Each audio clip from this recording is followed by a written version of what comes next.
Thought of the day: why do people gossip about you? Why do they envy you? Why will they slander you? I was reading an article by Dr. David Buss and a few of his colleagues, scientific researchers, and they were talking about this DNA of happiness, why we struggle with happiness. And one of the reasons, and Sigmund Freud talked about this in his book Civilization is Discontents, the reason we're unhappy is because other people, a lot of assholes in this world. And so, but when you want to go deeper into it, why? Why do people leave nasty Instagram comments? What's the point? Right? You know? And the answer is found in one word, one phrase, called derogation of competitors. What does derogation of competitors means? It means basically gossip and slander in evolutionary terms, meaning thousands of years ago, even hundreds, has served a purpose.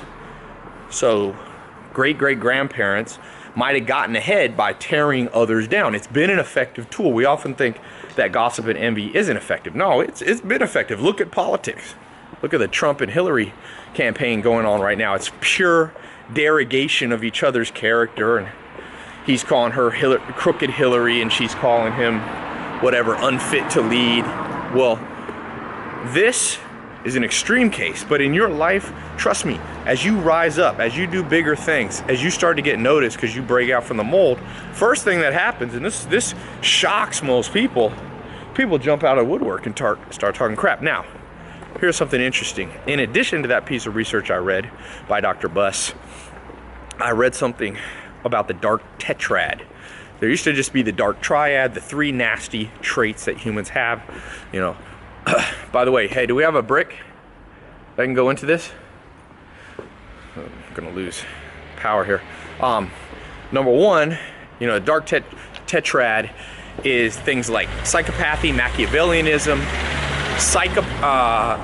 narcissism, but there's another one that people don't talk about as much. It's called sadism. This means there's a small percentage of the population, but vocal. They're small but vocal. You can see them on YouTube. You can see them on your Facebook and your Instagram. That psychologists have actually identified the fact that they delight in the pain of other people. They'll delight in your pain. So not only do they use derogation of character, gossip, envy, and slander to tear you down so they can get ahead.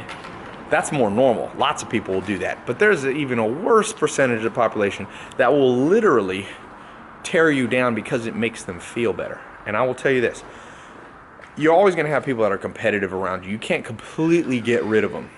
But those people who delight in your pain, I mean, you got to cut them off whatever you have to do. Throw them out the window. Not literally. I wish you could literally, but you can't. Get rid of them out of your life. So you must differentiate between normal competition and a little bit of shit talking that's going to go on. Michael Jordan talks shit when he played basketball. You see a little bit of this, a little bit of slander. You can deal with that. You can become thick enough skin for that. But when it comes to people who are dark, who delight in your pain, you get rid of them. You never talk to them again. And if you need to, you tell them, listen, you come near me again, you're going to regret it.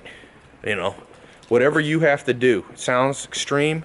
You got to be extreme with those type of people. So, and not necessarily you want to physically get in altercation, but you got to do what you got to do to make yourself known. So, yeah, complicated subject, not the most upbeat, but very important. Oh yeah, that's what my thought of the day after reading some interesting stuff. Leave a comment. Are you a victim of just normal competition, meaning you're not really a victim, you need to toughen up, or are you dealing with people who are delighting in your pain? Sadistic people, do you need to get them out of your life? So leave a comment below. Like I said, some of the thought of the day, not the happiest, but they're important. Sometimes you gotta face the music that not all of life is music and fun and games. Some of it is understanding concepts like this, psychological profiles of people and yourself too. God help you if that's you that has that sadism. If it's you, Charlie Munger says, turn around and go back.